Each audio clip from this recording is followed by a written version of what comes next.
abuso de la autoridad, la verdad que en una universidad da mucho de qué hablar, más que todo porque el objetivo de la universidad es formar estudiantes, y cuando no hay una formación en un ambiente seguro, un ambiente que refleje que el estudiante está en un buen lugar, pues indirectamente afecta sus estudios. ¿Y qué es lo que va a entregar la universidad en un futuro?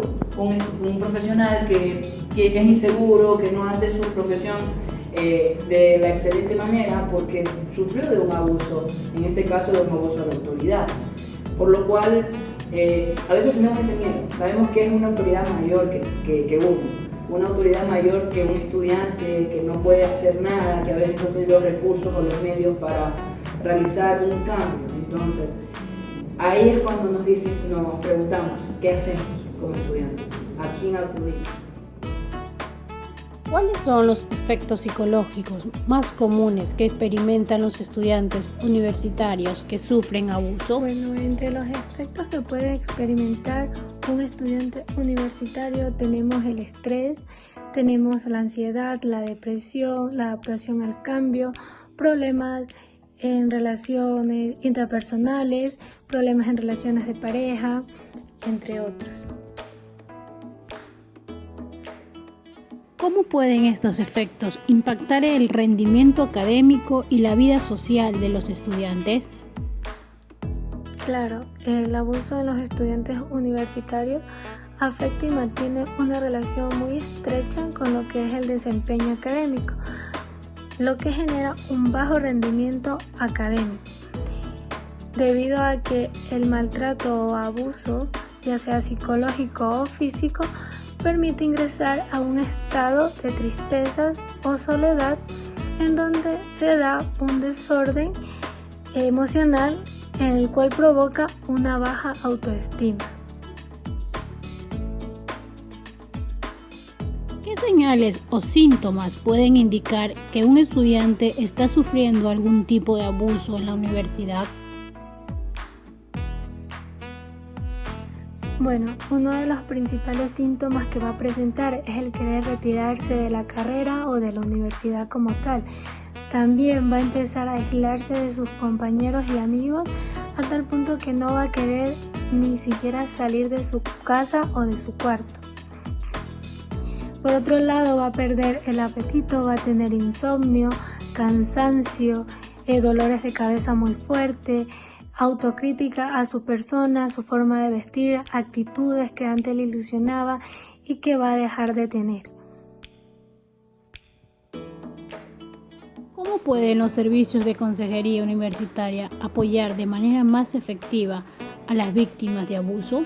Bueno, en estos casos se puede generar una red de apoyo con los estudiantes mismos, donde se va a brindar un espacio para que ellos puedan contar sus experiencias que han tenido en los diferentes tipos de abusos, lo cual les va a permitir a sentir el apoyo entre todos ellos para así poder alzar la voz y que estas situaciones no vuelvan a suceder ni dentro de la universidad o fuera de la misma.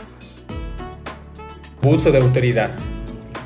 Desafortunadamente en nuestro país, todos los días muchas personas son víctimas de abusos de autoridades que, aprovechándose de los cargos que ostentan, abusan de la necesidad, derechos e ignorancia de las personas.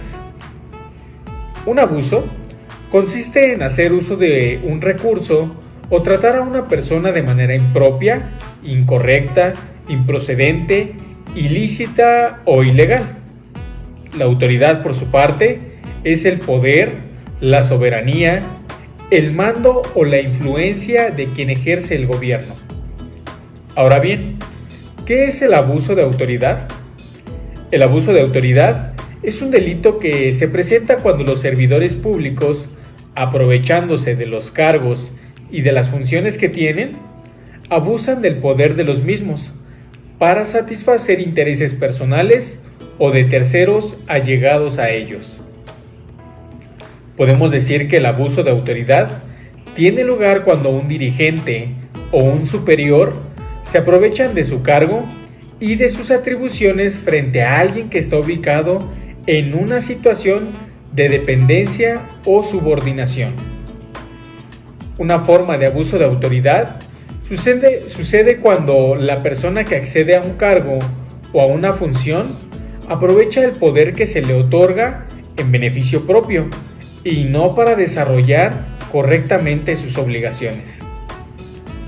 Las fuerzas de seguridad, por su parte, incurren en el abuso de autoridad cuando se apoyan en la violencia y hacen un uso desmedido de sus atribuciones.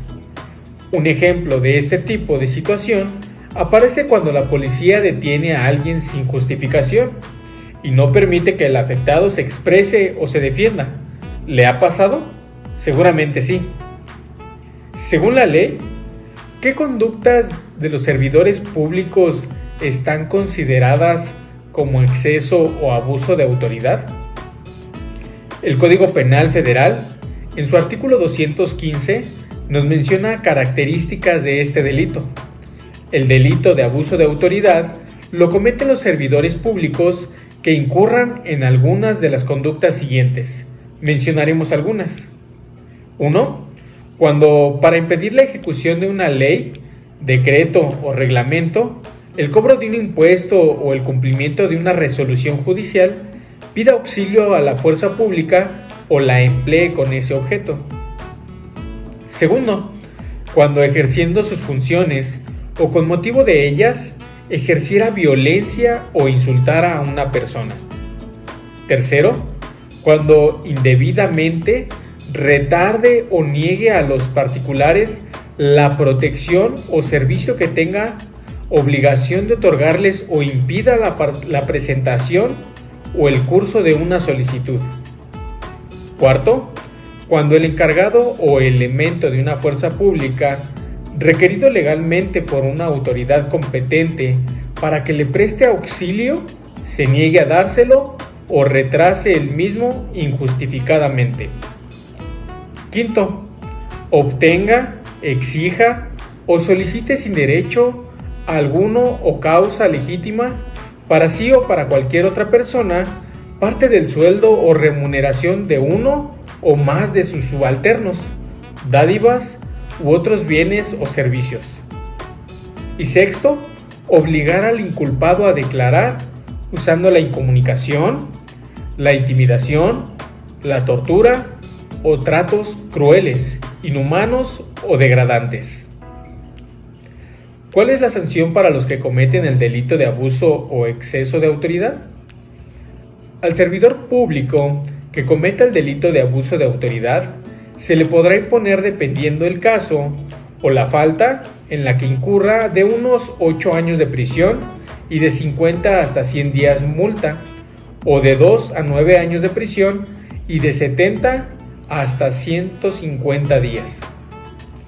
Finalmente, ¿qué podemos hacer si nos enfrentamos a alguna situación de abuso de autoridad?